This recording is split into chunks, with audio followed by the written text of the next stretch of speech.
스승님 안녕하세요. 스승님 저는 네일샵을 하고 있는데요. 제가 데리고 있던 직원이 옆 동네에 개업을 하면서 손님들을 줄줄이 데리고 가버렸습니다. 갑자기 장사가 안 되니까 속이 탑니다. 스승님 이럴 때는 제가 어떻게 처신해야 하나요? 가서 머리채라도 뜯고 싶습니다. 스승님께서 가르침 주시면 그대로 따르겠습니다.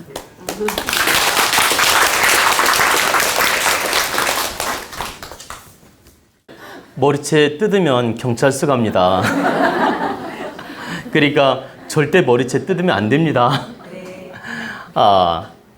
그러니까 이 질문의 요지는 네일샵을 차렸는데 그 부하 직원이 이제 옆 동네에 바로 차리면서 단골들을 다 끌고 가니까 장사가 안 되고 타격이 있으니까 너무 분하고 억울해서 쫓아가서 머리채를 뜯을까 이걸 어떻게 해야 되나 고민돼서 질문하신 거예요.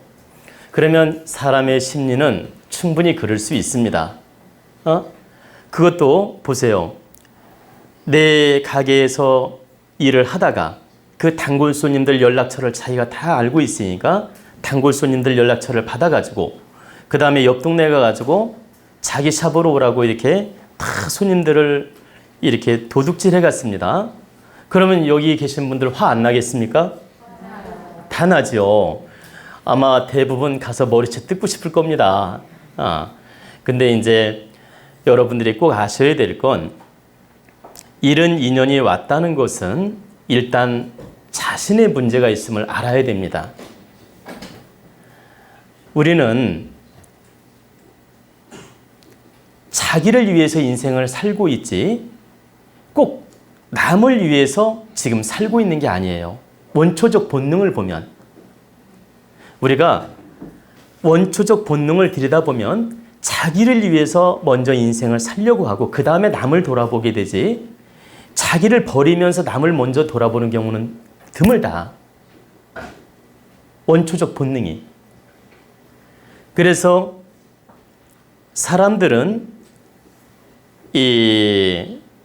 이렇게 식당을 보세요. 식당을 이렇게 직원들을 데리고 운영하면 그 식당 직원이 배워가지고 이웃 동네 가서 식당 차리는 경우도 있고 또 미용실도 그러는 경우도 있고 지금처럼 뭐 네일샵을 옆에 가서 차리는 경우도 있고 이런 경우도 있을 수 있다라는 거죠.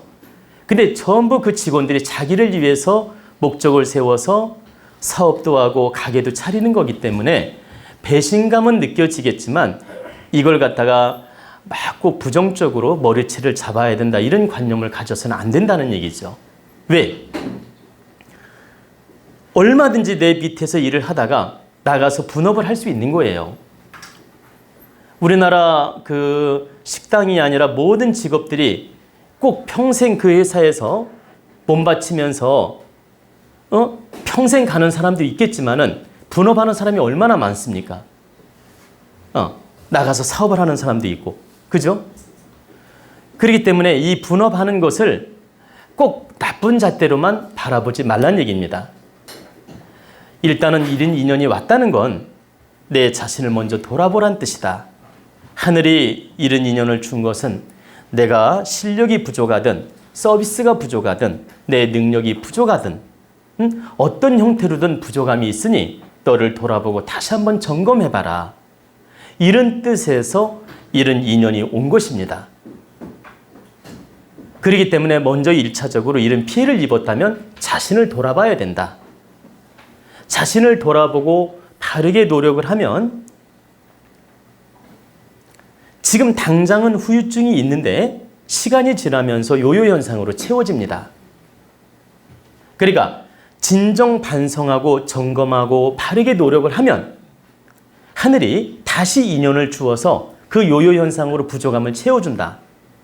근데 계속 머리채 뜯을 궁리만 하고 원망만 하고 이렇게 탓만 하고 이렇게 앙심을 품게 되면 그 사람은 결국 문 닫게 돼요. 다시 성장을 못한다.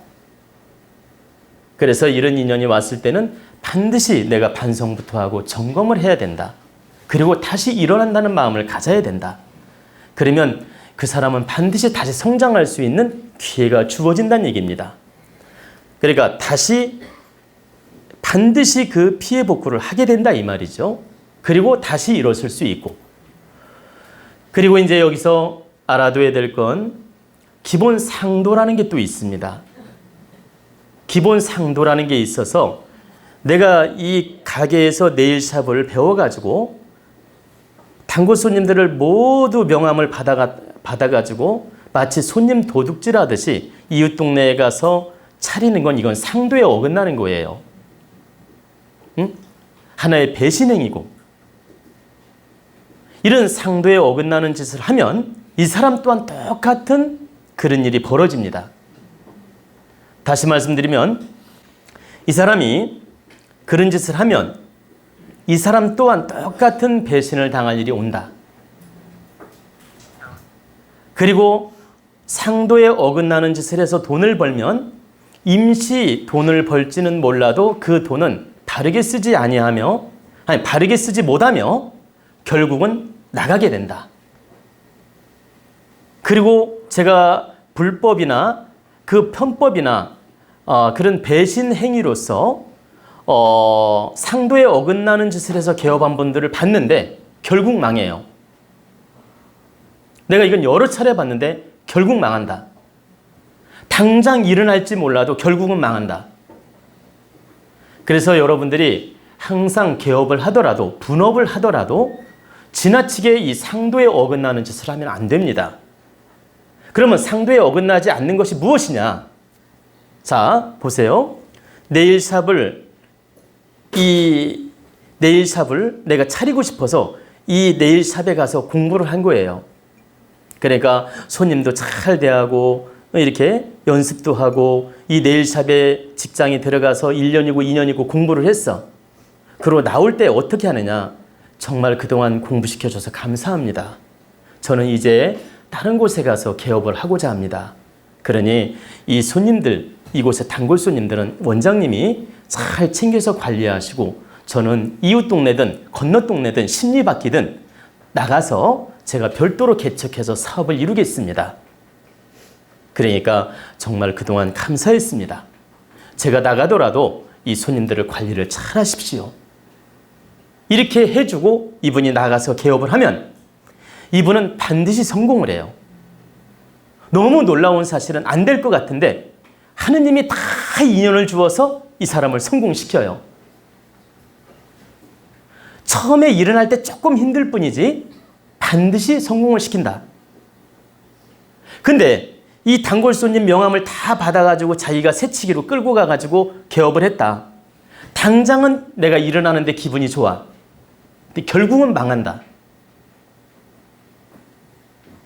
그래서 여러분들이 항상 분업을 생각하고 분업을 시도하더라도 내가 지금 바른 관념으로 하고 있는지 편법으로 하고 있는지 사법으로 하고 있는지 이런 걸 들여다봐야 돼요.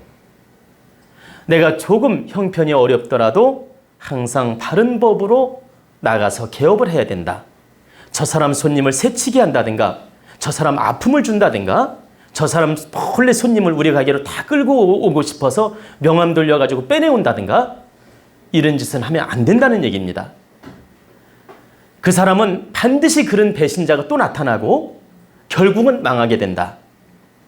그래서 제가 이걸 두 가지로 설명한 이유는 첫째는 그런 일을 겪은 그 원장님은 이것을 내 모자람으로 받아들이고 점검을 해서 반성하면서 다시 한번 손님들한테 친절하게 대하고 실력을 쌓고 다시 한번 점검을 해서 일어날 준비를 해야 된다.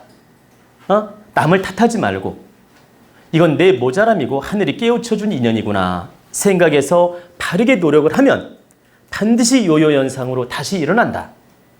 그리고 두 번째는 나간 사람, 분업한 사람은 바른 이념을 가지고 이곳에 피해를 주지 않으면서 분업을 해야 나도 나가서 성공을 하지 편법으로서 이 집을 피해를 주면서 분업을 했다. 당장은 기분 좋을지 몰라도 반드시 망하게 되며 또 피해자가 온다. 즉, 또 피해자가 온다는 얘기는 이 사람 또한 그 배신자가 나타난다는 얘기입니다. 그래서 여러분들은 그 과보를 만들지 마라. 이 세상은 바르게 움직이고 바르게 운영되고 있다. 당신들이 편법으로 혹시라도 삿된 마음을 쓰게 되면 지금 당장 이익 보는 것 같지만 절대 그렇지 않다. 그래서 우리 도원대학당 가족이나 유튜브를 시청하시는 우리 국민들은 항상 바른 이념이나 바른 관념이나 바른 잣대로서 분별하고 사업도 하고 분업도 하고 해야지 이 남을 피해주면서 억울하게 만들어서 내가 이익을 보겠다. 이런 잣대로 만약에 개업을 한다면 이건 매우 어리석은 일이다. 눈 가리고 아웅하는 거나 똑같다. 결과는 어려워지게 되고 결과는 그 대가를 치르게 된다. 결국 과보를 받게 된다는 얘기입니다. 아시겠죠?